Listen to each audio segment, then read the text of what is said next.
So really wanted to talk about OCDEL structure. We always say that OCDEL is a dual deputate, and folks are sometimes like not really sure what that means. And so when we say we're a dual deputate, we actually report to both DHS and PDE. The majority of our programs are under the umbrella of DHS, but when we think about our early intervention or preschool early intervention, and Excited. sorry. Success back. So If everyone could please mute their phones. Thank you. There are parts of the work that fall under PDE. So we were speaking about early intervention, and then our pre-K counts and HISET programs are under PDE as well. And so we do have folks from our BEAFS Bureau, or the Bureau of Early Intervention and Family Supports, apologize, in addition to our Bureau of Policy and Professional Development, and our Bureau of Finance and Administration that live under the umbrella of PDE. And they make up OCDEL, and OCDEL is made up of those 5 bureaus that you see there. So Policy PD, ELRC Operations, Finance Administration and Planning, the Bureau of Certification Services, and then Early Intervention and Family Supports. And you'll actually get an overview from all of those directors today. So really excited about the opportunity for those directors to do so. And we couldn't do our work without our business partners. So you see there, the Pennsylvania Key is represented not only just on the chart, but they're here for representation on the call today. In addition to early intervention technical assistance, we always shorten their name to EITA. Also under that umbrella is our professional development organizations and our early learning resource centers. And I don't want to give too much away because I do know that representatives from these different areas are on the call, but really always partnering with the PAK in various different areas. So thinking about STARS, the PD registry, our PQAS, working collaboratively with the PDOs and the ELRCs to offer not just professional development, but some some credit bearing opportunities for our providers and stakeholders. So really excited to continue our work with the Key. Also understanding that when we do a rollout of our preschool developmental block grant, a lot of that work is done through our partnership with the PAK. For EITA, they work with OCDEL on behalf of the Bureau of Family Intervention and Family Supports, and thinking about that work being done through the PA training and technical assistance, or we call them PATAN or patent, depending on where you're from, but really doing that EI service delivery work and helping to plan not just our forums, but conferences, and really excited about the PD that they also provide our ECE community as well. And then we have our 2 PDOs serving through the Commonwealth. We have PASHE, or the PA State System of Higher Ed, and the Public Health Management Corporation, PHMC, are our 2 PDOs, and they represent the PDOs for the entire Commonwealth. And then we have our 19 ELRCs, and I promise to be quiet about that because I know that Christine will be providing an overview for her bureau this afternoon. So I will kick it to Jessica. Good afternoon, everyone. I'm Jessica Sands, and I am currently acting as the Bureau Director for the Bureau of Policy and Professional Development in Kesley Shaw's absence. So I just have a couple of quick updates for today. Let me go to the next slide, please. This is one of those, Shantae had alluded to, things that we may not be able to give a lot of information about because of the budget, and the pre-K counts rebid is one of those things. So unfortunately, I won't be able to share any information around that today. The PDO funding, the grants, we've received a 1-year extension for the PDO grants. So that means that they will not, the RFA and the new grant process will not be effective until July 1st of 2025, I believe. the child care works regulation, our subsidized child care regulations. We had submitted a package to IRC, which is the Independent Regulatory Review Commission. And there was a provision that was removed in the package that was sent to IRC for approval. And that was around allowing providers to charge CCW families the difference between their subsidized childcare rate and the provider's private pay rate. We received many comments around the removal of that provision from providers and advocates, as well as family advocates. And so in order for OCDEL to be able to address all of the comments around that, we had asked IRC for a disapproval of that regulatory package. That they did disapprove it and sent us the official disapproval on June 20th.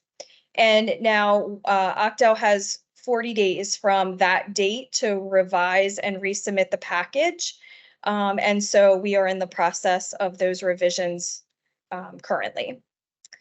The Keystone Star standards have been tweaked a bit for 2023-24. And the STAR 3 and 4 staff qualification and professional development quality indicators have been updated to clarify the topic areas, time frame for completion, suggested course titles, and specific information for school-age programs. And I just want to say that there were no major changes to the STAR standards at this point. It really was just a few tweaks to be able to clarify things in the areas that I just mentioned. Those STAR standards, as well as the program manual, are still in our review process. And so once they are officially approved, they will be issued, and then there will be an effective date for those changes. And the last thing was the impact project and the certification regulation. But I believe Shantae is going to provide an update later in the meeting on that. So I won't go into any of that during my piece. So thank you. Thank you, Jess. Christine Reber. Hello. For anyone on the call that has not had an opportunity to meet me yet, hopefully I look forward to doing that hopefully soon in the future. My name is Christine Reber. I have the honor of overseeing the 19 Early Learning Resource Center operations across the Commonwealth. For those that may not be aware, we actually just extended the original 5-year contract for the original 17.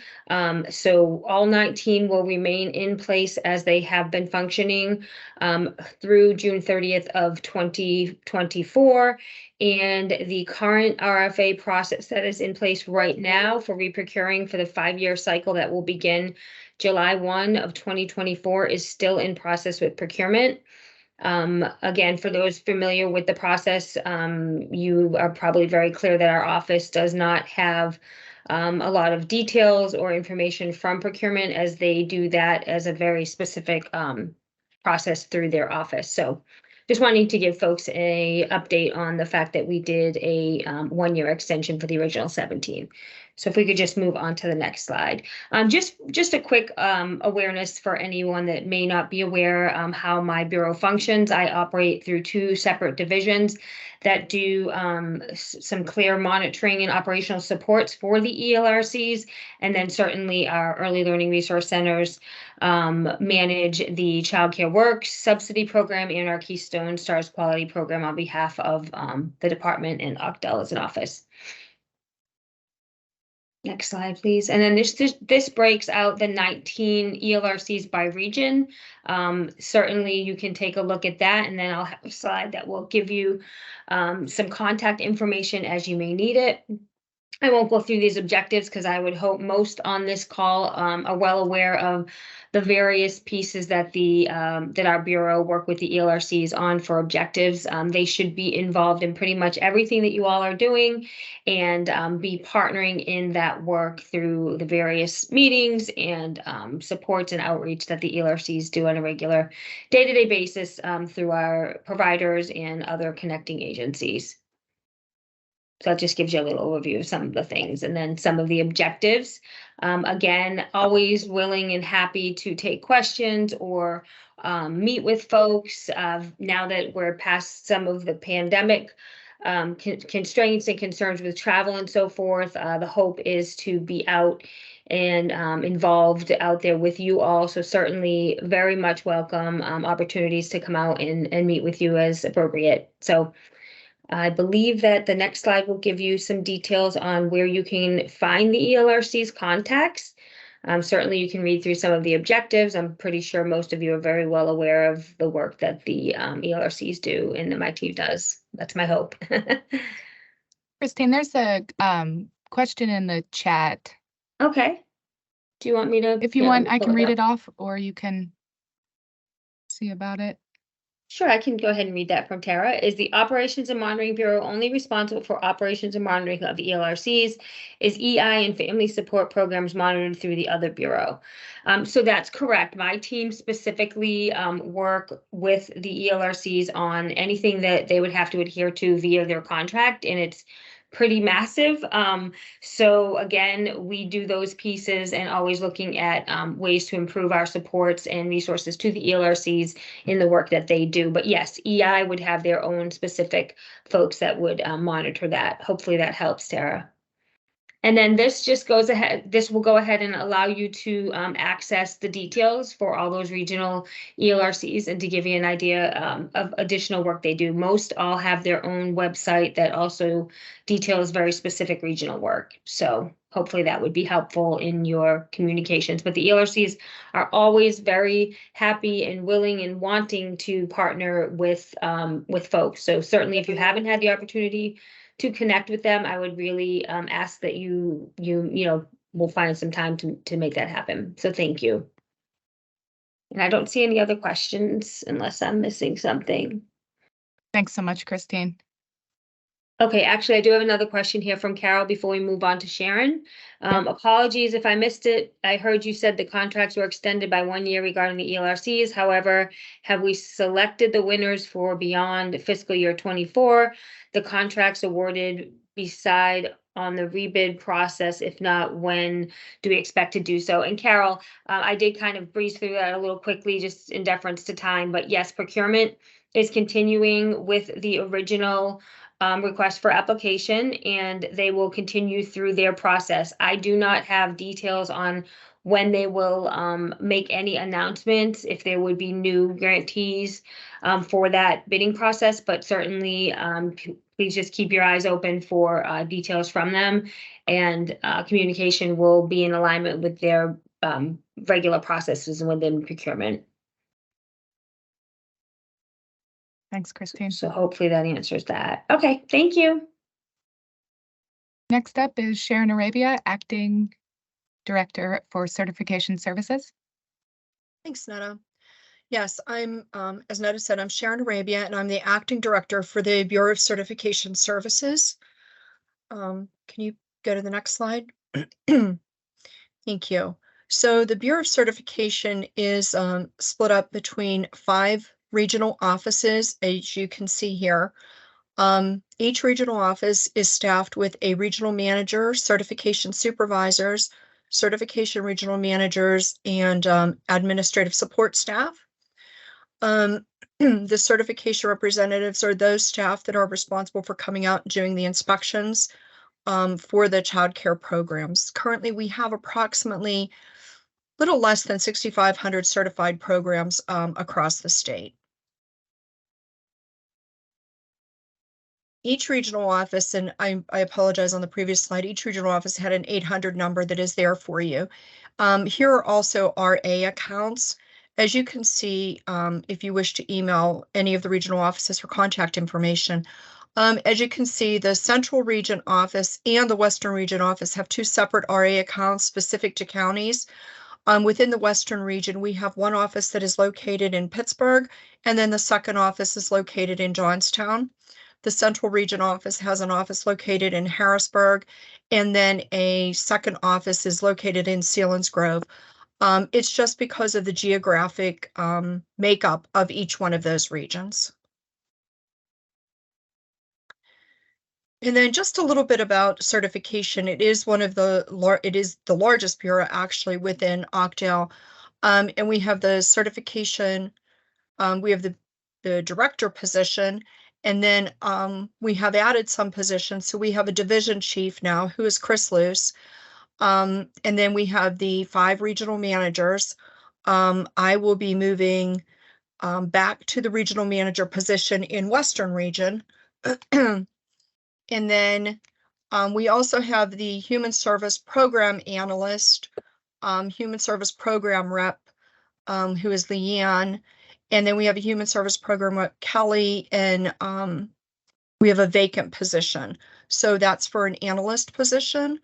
A lot of the work that is done at this level is for it just escaped me. I'm really sorry.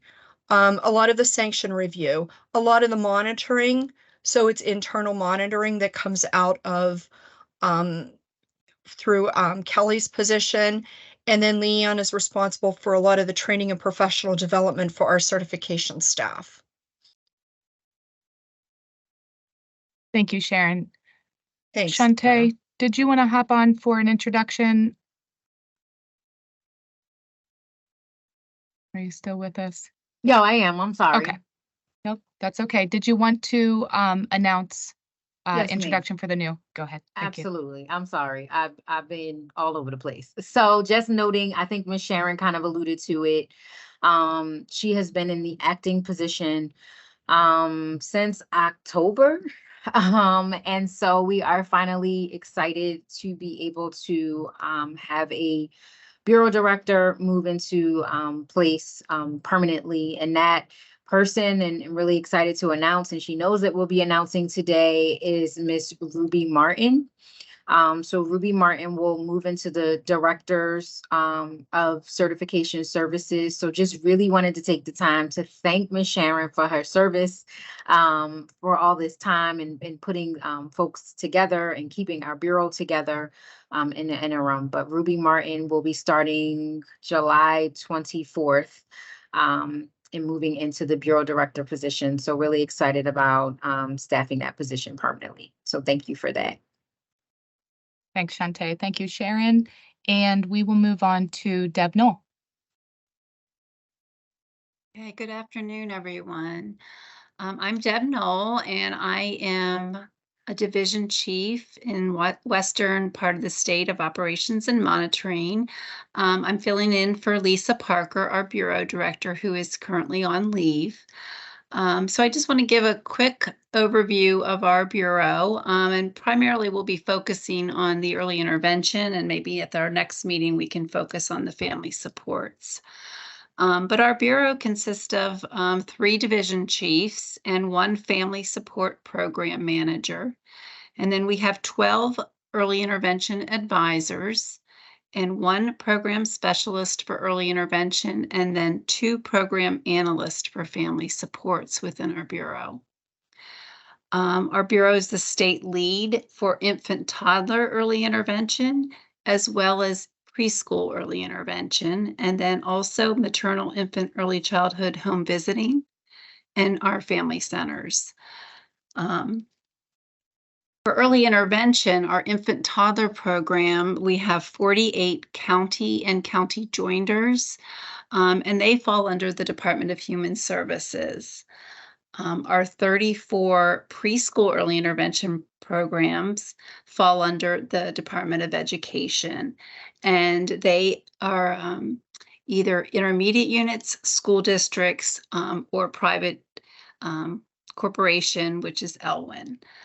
We have separate regulations for both infant toddler, which is the 4226 regulations, and then Chapter 14 for preschool early intervention. Both programs fall under the Individuals with Disabilities Education Act, IDEA, and federal regulations. We really like to promote in Pennsylvania that early intervention is a birth to school age system because they're more alike than different. They do have different funding, different regulations, different expectations, but they really are more similar than alike. I'm sorry, I only have one slide. I promised slides at the next one. I didn't get a chance to do slides. And that was my for that was my today. fault.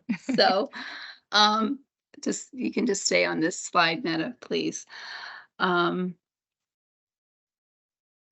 We also have two additional advisory councils, the State Interagency Coordinating Council, the State ICC, and then also SEEP gives us advice and guidance, and SEEP stands for the Special Education Advisory Panel.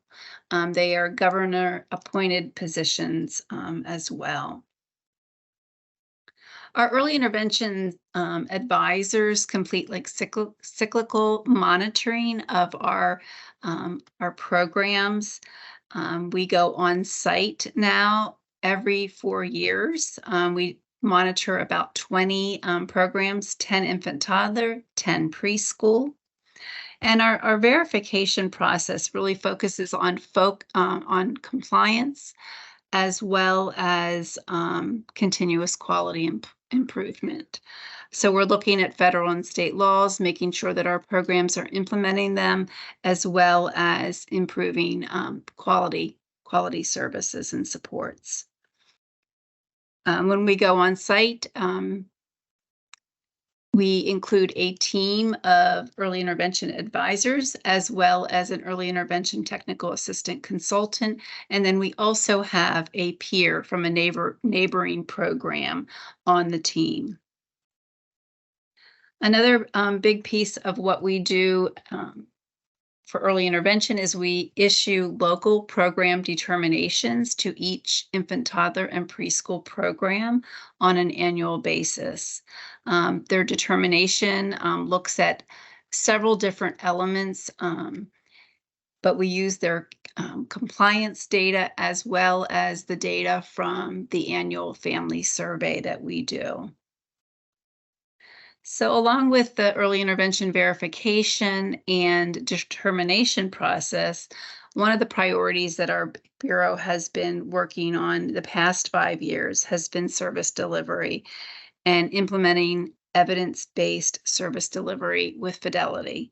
We have contracted with national experts to inform us in our work, and it has been done alongside in collaboration with early intervention technical assistance, our business partner.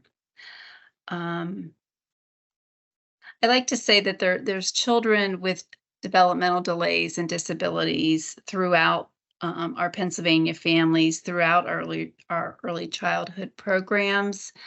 And our focus is really to help and support and coach the adults in the child's life for success. We help our families and our caregivers, our early learning programs to include all children successfully. Next time, we probably can focus a little bit more on family supports and all the goals and the work that our family support programs do. I believe there was also a request about the managed care organization partnerships, and I can just share that there is a meeting with Department of Human Services executive team, and we'll be able to provide updates on this topic after that meeting occurs. So,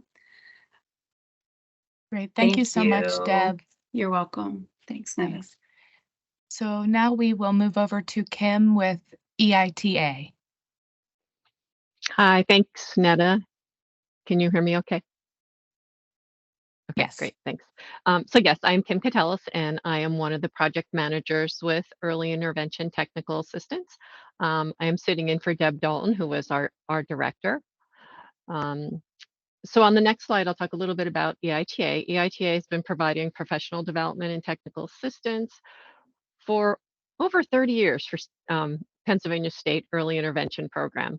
EITA actually was started back in 1999 with both state and federal funds. And EITA was established a year after the state law for early intervention services, which is Pennsylvania's Act 212 of 1990. And as both Shantae and Deb have noted, EITA really supports the Bureau of Early Intervention Services and Family Supports and OCDEL to provide statewide training across the Commonwealth. Our primary recipients of EITA services are local infant, toddler, and preschool programs, as Deb had talked about, as well as local agencies that provide evidence-based home visiting services and family support programs. EITA is also part of the Pennsylvania Training and Technical Assistance Network, which is the program that provides services through technical assistance and training through the Department of Education Bureau of Special Education Services for school-age programs. Looking at our EITA framework, we do provide services in four different ways. We provide professional development opportunities through a variety of formats, whether they're virtual trainings, in-person trainings on a statewide or regional basis, as well as professional development through our online courses that are available on our EITA portal and are actually available to all early childhood professionals in Pennsylvania. We also provide local training directly to infant, toddler, and preschool program, as well as their local partners. We have one consultant that is assigned to each of those programs to support with local training and technical assistance needs, as well as supporting those programs in developing and implementing their quality enhancement plans. EITA also supports the Bureau, as Deb had talked about, in their monitoring process of local programs. So we will go out with the EI advisors and do the monitoring of those programs every 4 years. And we also provide policy support to the Bureau of Early Intervention Services and Family Supports. And all of those supports are provided based on data-informed decision-making, implementation of science frameworks, as well as cross-systems partnerships across the state. So on the next slide is really the priorities that we have for both early intervention and the home visiting programs. Deb had talked a little bit about the service delivery model for early intervention. So the first two items listed there, inclusive service delivery and coaching supports to families, is really that delivery of early intervention services through evidence-based practices. For the preschool program, you may have heard the terms embedded instruction for early learning.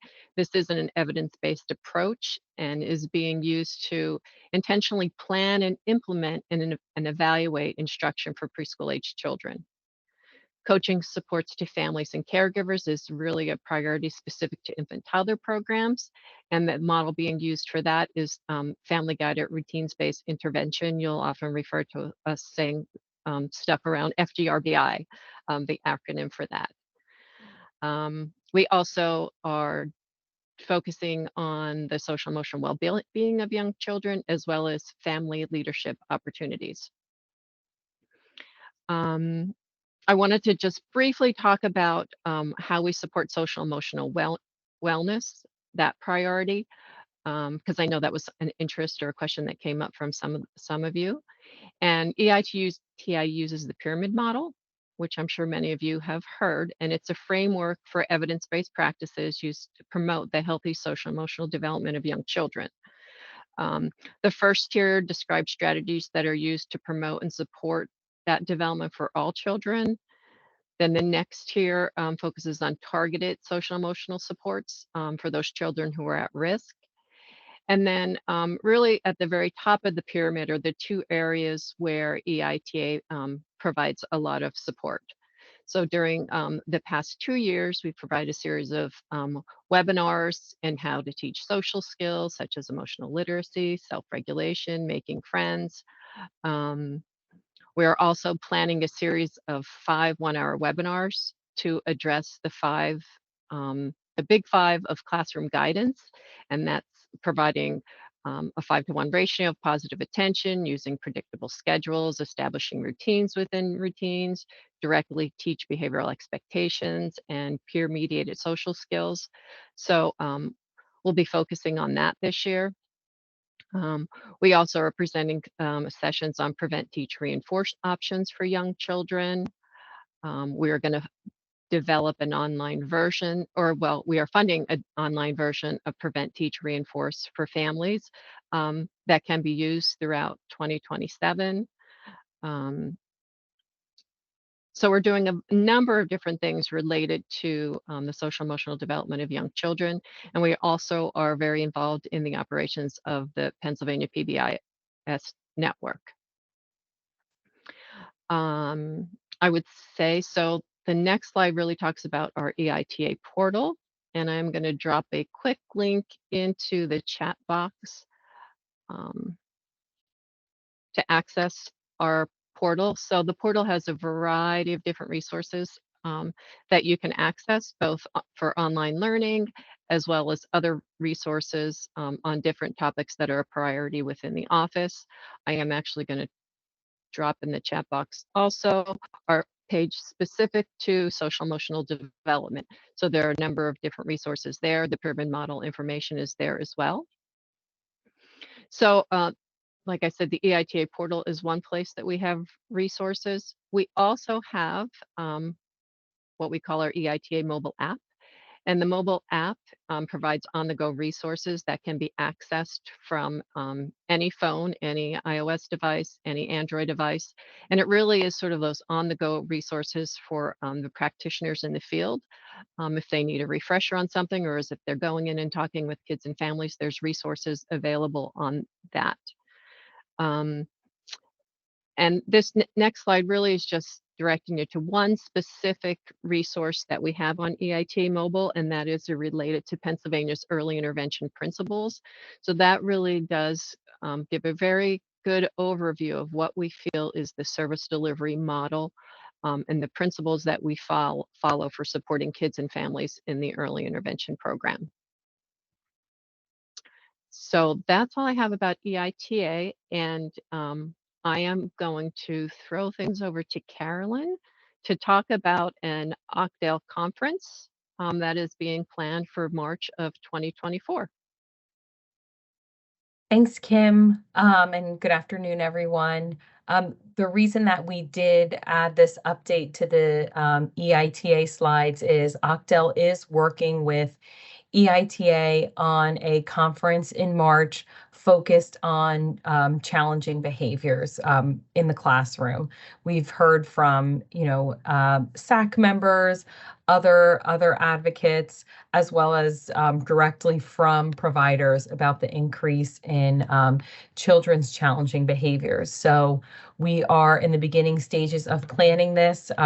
We do have the date set, March 25th and 26th at the Hershey Lodge. This will be focused on the teachers in the classroom and directors at childcare, family childcare, and our goal is to provide attendees with resources and information that they can use in the classroom. So obviously still more information to come. Once we have that information, we might be looking to SAC members to help disseminate and reach other providers to enroll. But we did just want to give you a heads up that this is on our radar, and we are very excited to put this together. Thanks, Carolyn. And thank you, Kim. We are going to move over to the Pennsylvania Key. Thanks, Netta. Hi, everybody. For everybody I know, and for those of you who don't know me, I am the executive director at the Pennsylvania Key. I have been with the Key over 13 years now, and I'm just going to give a little high-level overview of the organization. So the first thing I want to describe, because it's complicated for many people to understand the relationship between OCDEL and the Pennsylvania Key. The Office of Child Development and Early Learning, when it was originally formed, it was common practice at the Department of Ed to leverage intermediate units to help sort of with boots on the ground implementation of policy that was created at the department level. And so when OCDEL was formed, they wanted to do something similar and created the Pennsylvania Key, put it out for bid, and eventually, ultimately, the Berks County Intermediate Unit was awarded that intergovernmental agreement. And then the Pennsylvania Key was formed under the Berks County Intermediate Unit. So that's where we have been housed for the last over 16, 17 years now, I think. And we the goal of the Pennsylvania Key is really to help to mitigate some hurdles and obstacles that you encounter when working in government, to be able to do things a little bit more efficiently, to be flexible and nimble. We're afforded the opportunity to hire a little bit more flexibly than the office is, push out contracts. We do over sometimes between 200 and 400 contracts on behalf of the office throughout the year. So really offering flexibility and also serving as an incubator for innovation and innovative ideas that maybe wouldn't be able to get implemented in a bureaucratic system. So that's our goal, to support the office in all things early childhood. And we do that through 132 staff currently and 9 departments. Our finance and admin department, led by Matt Dockenbaugh, is responsible for all those contracts I mentioned, as well as a lot of supports when it comes to conferences and logistics with the admin team and ordering and everything else that it takes to run the Key. Our communications department, which is run by Colin Day, who's here with us, and he's a direct support to Shantae, and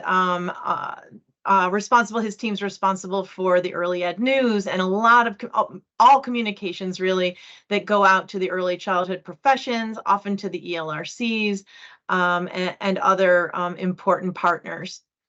I actually should have put early childhood programs here because it isn't just PA, Pre-K Counts and Head Start. That was our initial early childhood program, and we have specialists who are responsible for implementing and monitoring the PA Pre-K Counts grants and the HISAP grants.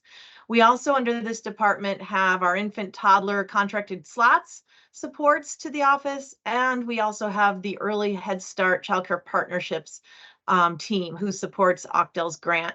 And they all operate in a similar manner. They are responsible for TA, technical assistance, mentoring, coaching often, and monitoring and reviewing the programs under the office.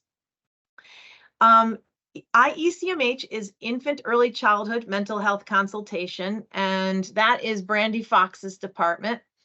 And she is responsible for over 30 staff now of consultants who go out and work alongside early childhood providers to support them in managing difficult, challenging behaviors in children. Sometimes it's individual supports with children and the teachers in the classrooms.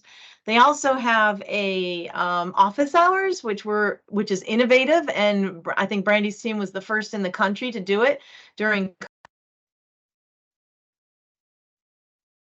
Marnie, you just went on mute. I'm not sure why, but you were just talking about that's innovation. Weird. Okay, I saw. Thank you so much. You got it. So did you guys hear me talking about office hours?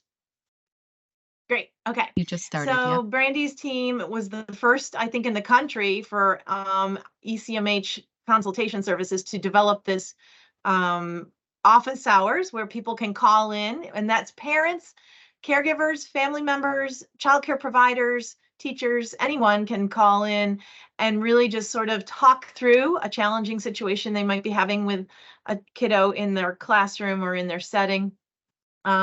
So I put there Brandy's, one of her sites. That's where she has all of her Bright Start newsletters, and you can find a lot of information about ECMH there.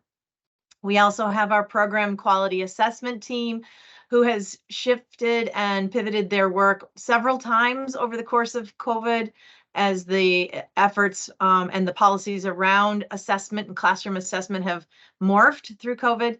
So they are responsible for helping support and provide technical assistance to providers as they do self-assessments of their classrooms to determine quality. And then we have our coaching department, which is led by Rashida Costin, and she also oversees the PQA team and the early childhood programs team. She is helping to support OCDEL in their ELRC coaching efforts, and she also provides leadership coaching. She has leadership assessment tools under her belt and has another staff member of one. And then we have our Head Start Collab office. I'm not sure if Tracy's presenting on her stuff today, so I'll keep that one brief, but she oversees all things Head Start collaboration. So she's really responsible for making the connection between all things early childhood at the OCDEL level and all things Head Start at the federal level, and making sure that we're aligned. And she does a great job with Shantae of doing that. And then she also oversees our health office, which is led by Amy Requa. And Amy's responsible, well, during COVID for keeping us all up to date and making sure that the messages coming out were consistent. And now she supports all things health for early childhood education. I'll skip Creative Childcare Solutions for a second and just talk quickly about Workforce Registry. Rose Manganell, and I have all these contacts on the next slide, is responsible for the Workforce Registry team, the Career Pathway team. This is where we have all things professional development, and the calendar is there for folks to access professional development in the registry. We're also where we keep track of ECE credentials and provider credentials so that we can start to build a really good understanding of what our workforce looks like in Pennsylvania. And our workforce registry works very closely with the National Workforce Registry Alliance. So our data is being fed to the federal level. And that means we're able to compare nuts, apples and oranges, and see what's happening at the federal level compared to what's happening at the state level in terms of our workforce. And then Creative Childcare Solutions is Karen Grimm-Thomas, and she's actually going to talk to you about what she does. But these are the contacts for all of our offices. And you're welcome to reach out to any one of the directors regarding their programming and the things that they do. And Karen is actually a newer department that we envisioned a couple of years ago when Governor Wolf talked about his priority to support businesses in helping support their workforce around childcare. We thought that we could play an integral role in that. So this is a sort of a new program for us. It's fee for service. And I'm going to let Karen talk a little bit about that. I think that's all for me though, Netta. We did have one more. One more. Yep. Thanks, Netta. I mentioned our early childhood programs, and OCDEL's Early Head Start program is one of them. I think many of you had asked about the RFA for Early Head Start. So we had 40 slots available under OCDEL's Early Head Start Childcare Partnership Program. And so an RFA was put out at the and concluded at the end of April. There were two successful applicants identified, and they're listed here, Bennett Family and the Child Development Centers, and they were the highest scorers. So the Bennett Family only requested 8 slots, and then CDC had requested 40. But they were willing to take all 32 if they needed to. And CDC was offered the 8 slots from Bennett because they ended up declining them because of some of the Head Start requirements that they didn't feel they could meet. So we are working on contracting, and those 40 slots will go out and they'll begin to fill the seats probably by the end of July. Great. Thank you so much, Marnie. We're going to move over to Creative Childcare Solutions with Karen Grimm-Thomas. Good afternoon, everybody. It's good to be here. So again, I'm Karen Grimm-Thomas. I'm the Early Childhood Education Strategy Advisor, and I'm leading the Creative Childcare Solutions initiative at the Key that Marnie just talked about. Netta, if you could go, thanks. So again, this initiative really came out of a desire to support businesses as they were even back prior to the pandemic, recognizing the role that their employees having access to quality childcare was playing on their business models, and that that pressing need became even greater as COVID hit, and as we are struggling with staffing issues in childcare programs. So the initiative is really about, there's a couple of key things that we're trying to do. So the first thing is to really try to help businesses understand the cost of quality childcare. Businesses often make some assumptions based on their own business models about what should work in childcare and what isn't working in childcare. And so a lot of times it's just helping them understand the unique nature of the childcare business model, and what's actually driving those high costs if you're talking about quality. We also then work to help them think about, we want them to build their capacity to really think about childcare as a benefit to their employees. And there's a range of things that they can do to support their employees with their childcare needs. It's not always about opening sites and having new slots. There are things that we can support them in terms of looking at their policies, a range of things. And so it's really about trying to identify what the best strategies are for each business. We really want to work. Oh, no, Netta, if you could go back still. I have the other two. Yeah. So I think this is a key part of this, is that whatever investments business is doing, we are really working with them to think about the existing system and to partner with that existing system and invest in that when possible, rather than trying to do something on their own. So a lot of it is really trying to facilitate those relationships. And it's really about ensuring equitable access to quality care. So the goal is not to set up systems where only a portion of a business's employees, or even the majority of a business's employees, have access to high quality care, but the rest of the community might not have that access. And actually the rest of the community might be struggling even more to get access to high quality programming because of what the local business is doing. So again, investing in those local programs so that they can meet their own employees' needs, but do so in a way that does not decrease access for the rest of the community. Okay, now Nana, you can go. Thanks. So we try to be really flexible and cater our services to what a business needs. But what I like to do is to a couple of key things at the beginning, because it allows us to be very data driven. So we'll do an initial consultation with that business and really try to understand what their goals are, and kind of go through that typical process to see if they think it's a good fit. Netta, you can go to the next slide then. And then from there, what I really encourage businesses to do is to work with me to do a landscape analysis and a survey of their employees. So a lot of businesses, they have a really good idea of what their employees' challenges are, but to really sit down and ask employees about, what it is that they're looking for in quality childcare, what are the challenges that they're experiencing. This gives the business also a chance to potentially test out some ideas, things that they think they're interested in trying. We can see how employees might react to those things, but it really helps that business truly understand what the challenges are for their employees right now. And at the same time, we're then also using our relationship with OCDEL and our access to their data to take a look at what is available in an area. What's really, who are the quality providers in the area, and how much access should there be if we weren't dealing with a staffing crisis and not operating at capacity. So we put these two things together. Netta, you can go to the next slide.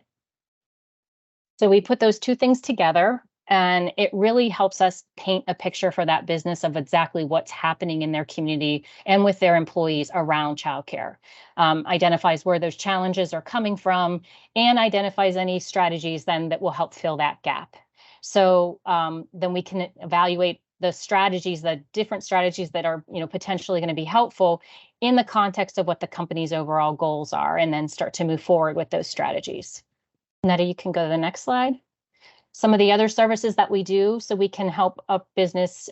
We've supported a business looking at a request for proposal when they're looking for a childcare partner that they'd like to come in and run a program that might be on site. We can set up employee education programs for their staff to really help them understand what high quality childcare is, and what the resources that the state has for them to look for high quality care. We can help them take a look at their policies and think about how family friendly those policies are. And then if they do decide that they want to open up a program, and it does make sense based on their data, we can actually offer them some fiscal consultation to ensure that they understand the iron triangle and that the program is set on some sound business practices from the beginning. Next slide, Nana. And that's pretty much what we're working on. So if I can take questions now, or that's my contact there if anybody wants to get in touch with me. So I do see there's something in the chat. What types of strategies are business who participate in this partnership choosing to meet childcare supply needs for their employees? Do you have data to share on common strategies? So it's still a fairly, we're still fairly new in this initiative. I've been in this position for about a year.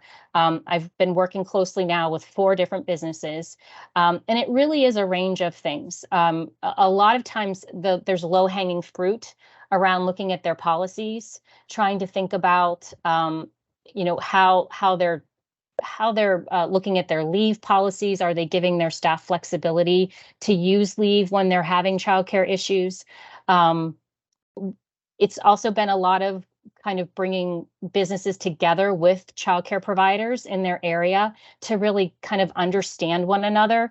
Oftentimes, particularly around things like non-traditional care, businesses, they don't really understand that the main reason that providers are offering care in the hours that they are offering it is because that's when the majority of businesses or families are asking for care.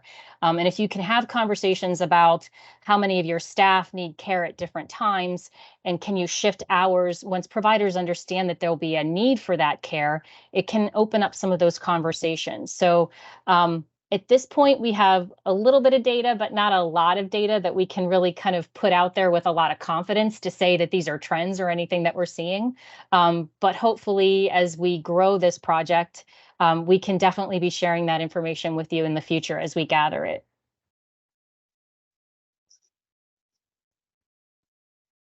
Great. Thank you so much, Karen. Next up, we're going to do an update on PDG with Carolyn Green. Hey again.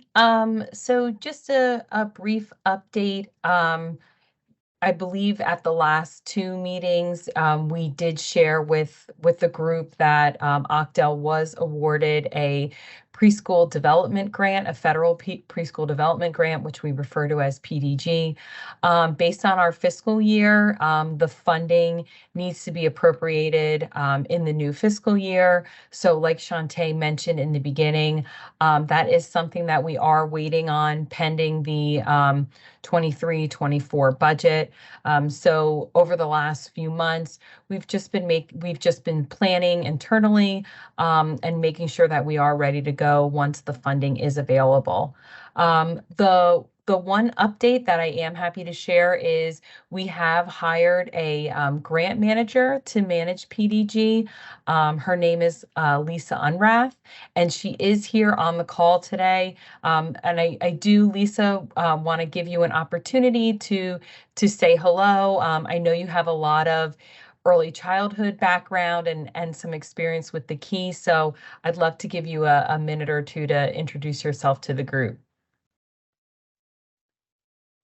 Good afternoon. First, my apologies for signing in late. I had a difficulty on my end. Yes, I'm excited to be here. I've been here just short of a month, and I'm doing the PDG B5 grant, and we are working on the RFA right now. We are also working on our next steps and getting our team together for creating reporting and the next steps for our larger team of the work that we'll be doing. So I'm excited about this work, and I look forward to meeting with all of you. I've taken copious notes as I learn about the other departments outside of the PA keys. So thank you for this opportunity. Thanks, Lisa. And as we move through PDG, we will make sure to continue to engage the SAC, and then also, where we need additional input, we will have more thorough discussions around that and the appropriate PDG activities. But I did want to touch on one of the focuses of PDG is supporting the workforce. And I just want to highlight some of the initiatives that we will be pursuing through PDG. We will be looking at compensation, collecting better data on who the current workforce is.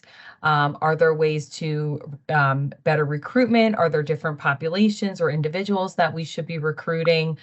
Looking at other pathways through licensure, through the PDOs, credentialing.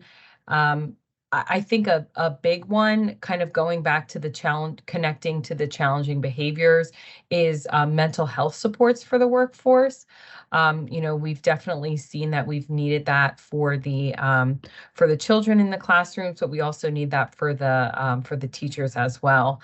And another great one to highlight, we will be using funding to provide startup grants to providers.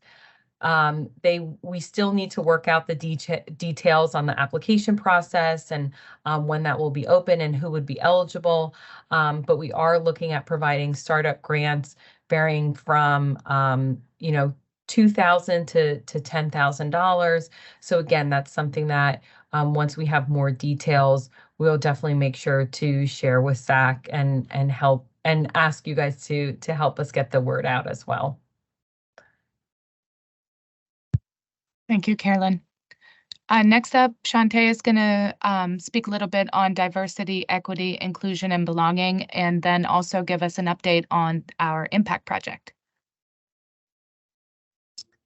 Hello, everyone. So for diversity, equity, inclusion, and belonging, there were two spaces that we wanted to be thoughtful about. We wanted to really think about this work both internally, so with our OCDEL team and our business partners, and then externally. So internally, really committed to trying to dive into this work because it's directly related to our impact project.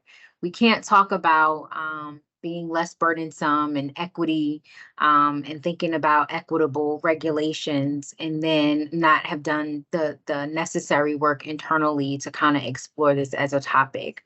So we'll be engaging in some ongoing conversations, bringing in a consultant to really engage the team, starting that work first internally with our leadership team, and then building upon it with the rest of the team.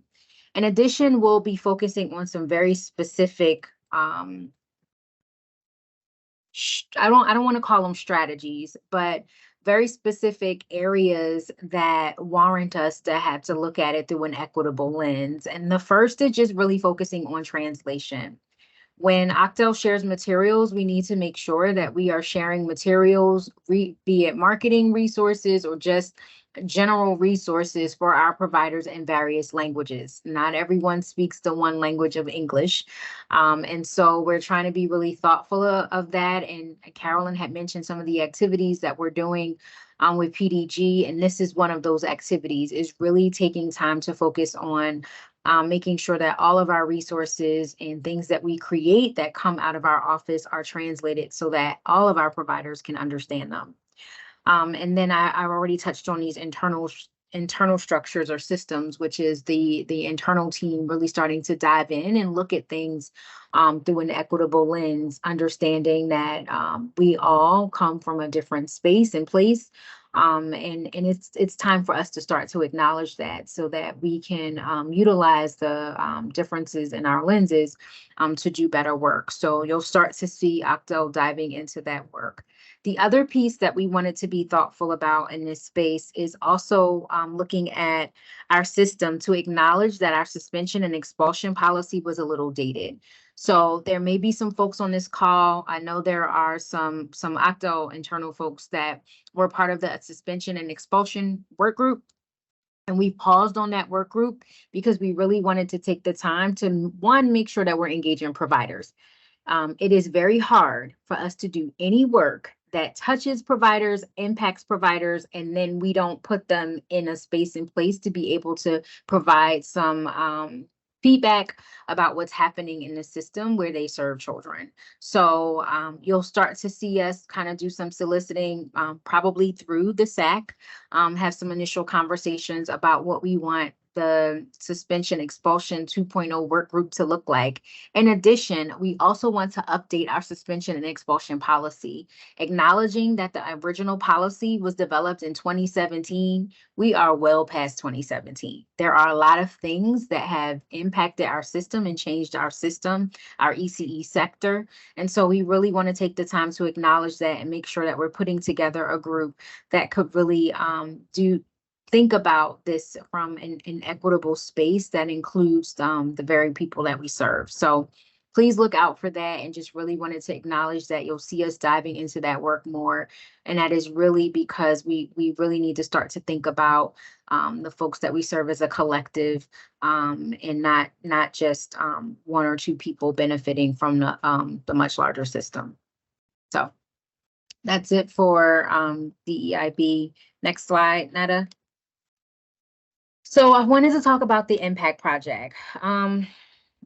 OCDEL had embarked on this regulatory rewrite process in a way that was never done before. And I wanted to talk about these different levels because it's starting to cause a little bit of confusion in the system. And I think that, you know, sometimes when folks are silent, it leads to a narrative that we need to address. So the original process that was done with the certification regulation rewrite project was to have an extra level of inclusive engagement. So prior to what has, I will call this pause that we have had with this internal review of the regulations, there was a process where folks had read one of the drafts of the certification regulation. So it was a draft, and folks provided feedback. That was actually a added level of engagement. So when I think it might have been the ad hoc groups that actually were able to look at the certification regulation draft, and then folks were able to provide feedback. That was not part of our ERC process or the review process, nor was it a part of the 30-day formal comment period. OCDEL has not moved into that space. The primary goal of this process was to gather as much feedback as possible from providers and vested partners. And the last draft, so this draft the draft that's currently going through review or internal review with DHS exec staff, will be shared with all of you during the 30-day formal comment period. It will be publicly shared. But the previous version that was shared is not the final version. And so I know I've been getting a lot of phone calls, a lot of questions around what's happening. And currently, even though it's taking a large amount of time, the proposed certification regulation chapters, which would be 3310 for family childcare and 3320 for childcare centers, is moving through the DHS executive routing process. They're providing their feedback for proposed rulemaking. And once that happens, then it will go through a 30-day formal comment period. I have received phone calls from providers who are asking, you know, they'll say things like next year when the regs are adopted. We have not went into that process in any way, shape, or form. Once the current documents are approved by the DHS exec team, then we will have a formal 30-day public comment period. And that will be everyone's next chance for all stakeholders to see a new draft of the regulatory package and provide further input. So just really wanted to be clear about that. We've been very quiet about it, understanding that this does take some time. We didn't want to rush anything. It is going through an internal review process, for getting a lot of feedback from not just the exec team, but also legal, and our own internal, OCDEL's internal team. As soon as those are complete, we will be sharing the final draft during the formal comment period. The next phase after once the draft is completed and submitted for formal comment period, will be the training and resource development phase. And within that phase, we'll be drafting or putting together resources, identify technical assistance needs, and then identify opportunities for both providers and the certification staff to undergo significant training as we prepare for this change. So I do appreciate care and concern on this matter. I am super committed to keeping you all in the loop. We'll be updating our website shortly. We'll be doing a video shortly to provide an update to the provider community about where we are in this process.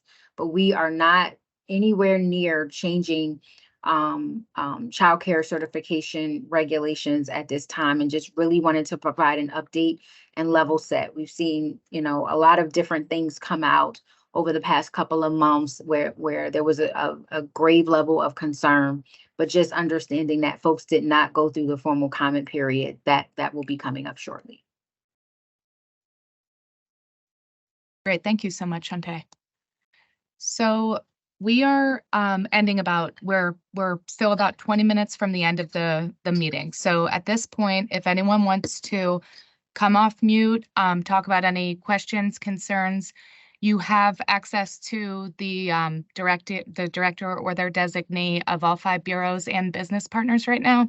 So we encourage you to ask any questions that you feel like asking today. You can also raise your hand if that makes you feel more comfortable, put them in the chat, or email us separately. So I'm just going to allow some space for that.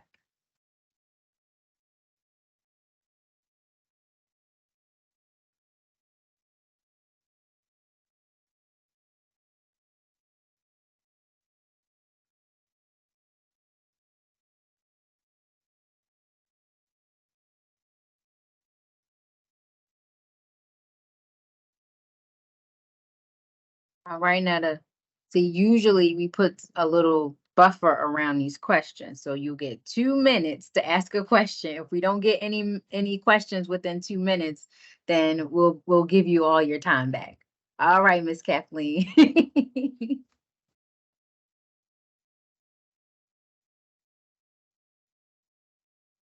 Kathleen, please go ahead.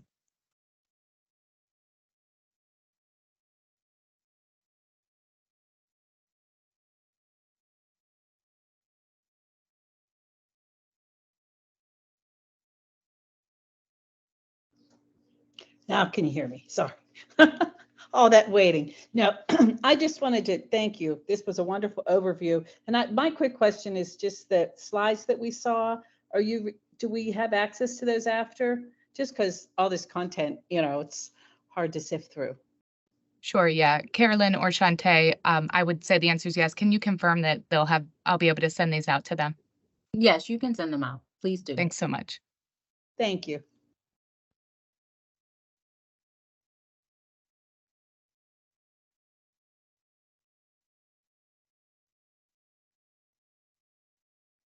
Carolyn, did you want me to take the question that's in the chat? It's asking about the OCDEL conference. I just saw that. Yeah. For the OCDEL conference, are we, the SAC, invited to go? So our goal is our intent is to, sorry, the intended audience, third time's a charm. The intended audience is childcare providers, directors or teachers. So some of you do fall into that realm, so would be invited, but we do want to be conscious of the number of seats we have. So it's still kind of to be determined if we do have additional seating. We will extend it to the SAC, but to be honest, the target is not for the advocacy community. It is more for the teachers, the directors, family child care providers, the actual individuals interacting and working with the students. But we do understand and realize this is a hot topic. It's a necessary topic and does impact multiple parts of the early childhood ed community. So we are thinking about, Are there other avenues that some of the speakers, some of the information that is shared, are there other conferences or OCDEL events that can be put on in order to share this with a broader audience? So we'll just make sure to keep you updated in general for maybe SAC specific or advocacy opportunities. And we'll just keep you updated on where we are with attendance as we get closer to the event, to the conference. Because what Carolyn, what I don't think we mentioned is that the conference will be free for attendees. So that's also why we have to be thoughtful about the number of folks that are attending. Because when things are free, you tend to get more response. And we just want to make sure that the information is getting into the right hands for the initial registration period. Yeah, that's a great point, Shantae. Definitely buried the lead. It is a free conference, and we are utilizing, and we also are including, there will be rooms available that OCDEL will be covering for some attendees. Unfortunately, the Hershey Lodge does have limited rooms, but we also want to explore, there's so many hotels in the area. Are there also hotel blocks that we can put together that we can get as well? Just understanding the population that we want to reach, their time is limited as well as their resources are limited.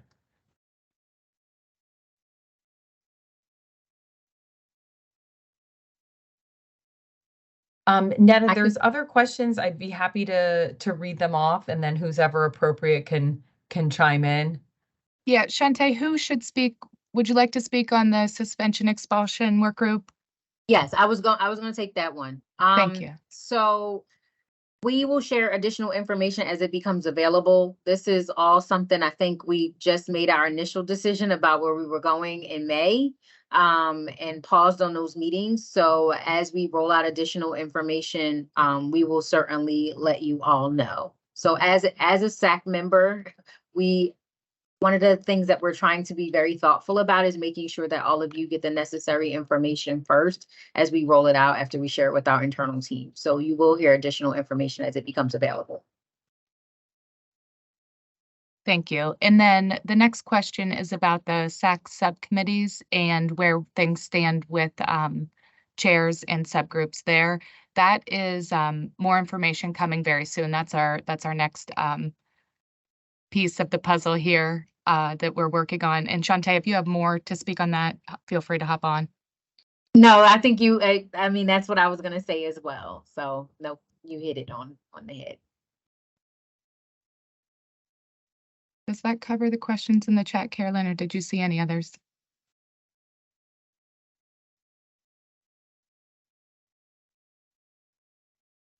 Okay, it looks like there are two more that just came in. I can take the question from Kristen. Okay, thank you. So I had already received from a few providers what's happening. So we're not let me read it again, just so I can make sure that I'm targeting every part of it. I had already received feedback that during the previous budget impasse that providers were on an essential services list and would like to know if that's still the case with this administration and what it means if this becomes a much larger budget scenario. I have already fleshed that out. Right now, we're not calling what is happening now an impasse scenario. We've been asked not to do that. But we have flagged and certainly shared what is happening with our sector, the potential that any long budget stalls could have with this process. So we have certainly did that. I didn't ask the SAC about it because I'm already very aware of the implications that it has for our sector.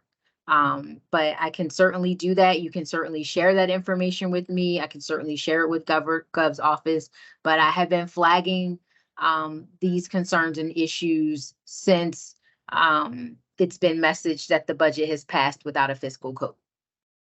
We understand the implications that it has.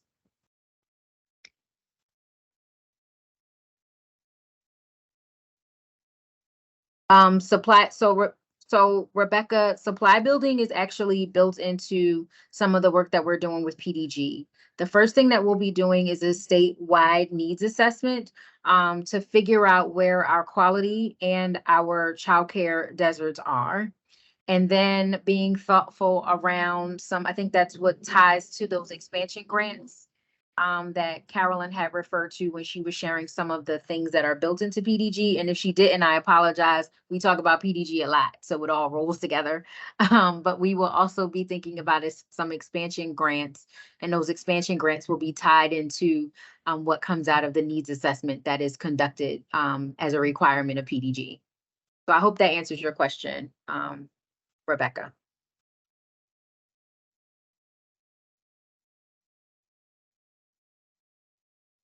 And if we need to connect, we certainly can. I feel like I owe you a conversation anyway about something Yeah. different. So let's That's let's okay. do it. Thank you for answering that. I feel like I'm starting to hear a lot of conversations about maybe funders or private, even, what Karen was sharing about, businesses getting involved. So I was just wondering, what was the best way to support everyone in having the same conversation at the same time rather than sort of, fractured. So thank you for the update. I appreciate that.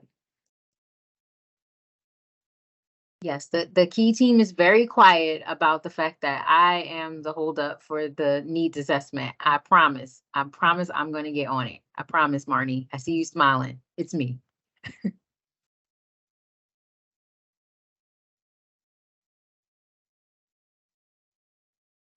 Any other questions?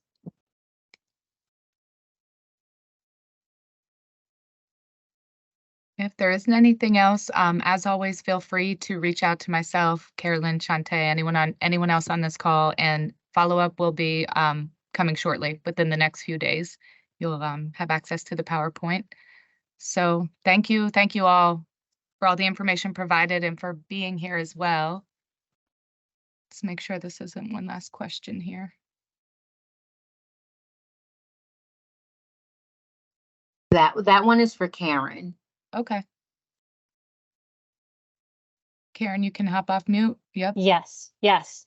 And definitely. So I think any business that's looking at kind of a comprehensive strategy to really support their employees, family childcare is definitely part of those conversations. So when we do that landscape analysis for any business, we're looking not only at center-based care, but we're looking at what we know about family childcare in the area. And as much as we can figure out about even relative providers in the area to really help them understand how families are utilizing care. When we do surveys of families, a big part of what we're asking families about is where do they want to access care, and making sure that we're providing that opportunity for the family that has chosen family childcare to say, I like my family childcare provider and I'm sending my child there for very specific reasons. So really helping businesses understand that, something like a dependent care account that they help a family pay into to kind of save for childcare is a good strategy, because not every family is going to want to send their child to center-based care. So definitely those are part of the conversations that we have. And Aisha, if you think there are other things that we should be thinking about, I'd love to talk more about that with you. Definitely.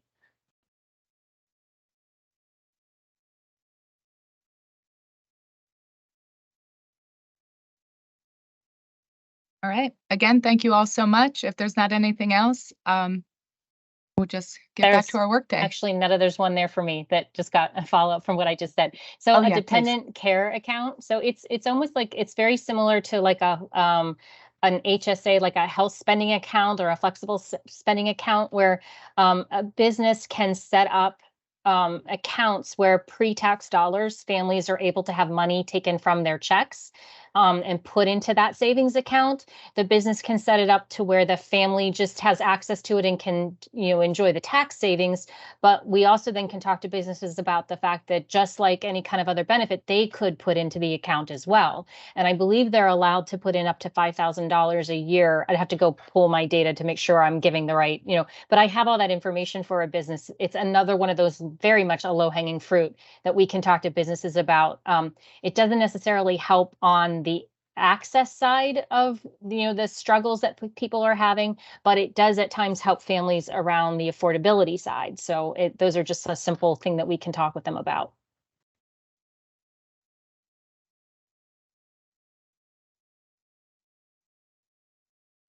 Trying to be a little slower on the draw here.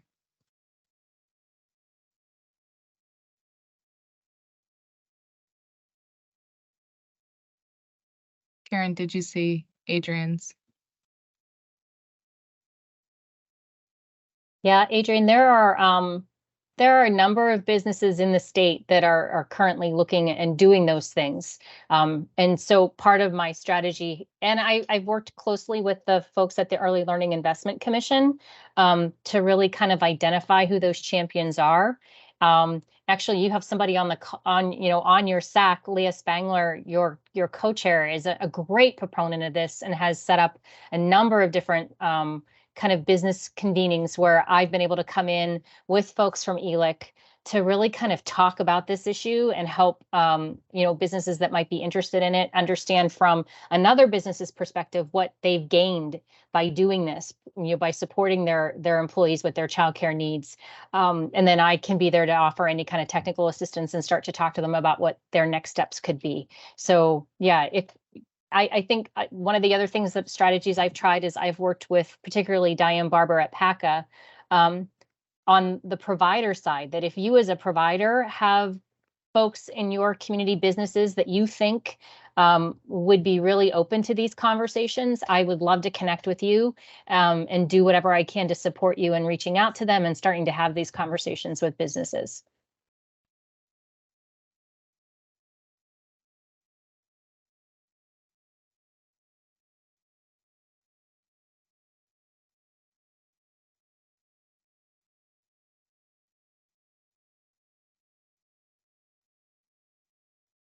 Thank you, Thanks, Marnie. Marnie. That is a very good point.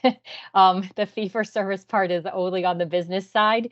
If a childcare provider, whether it's a center-based provider, a family childcare provider, is asking for support and having these conversations, that completely falls under the KEY's general support of OCDEL programming. We would never charge a program any kind of fee related to that.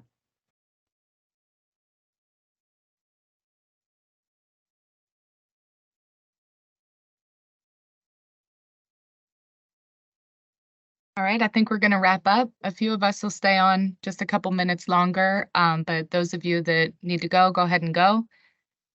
And thank you again. Thank you all so much.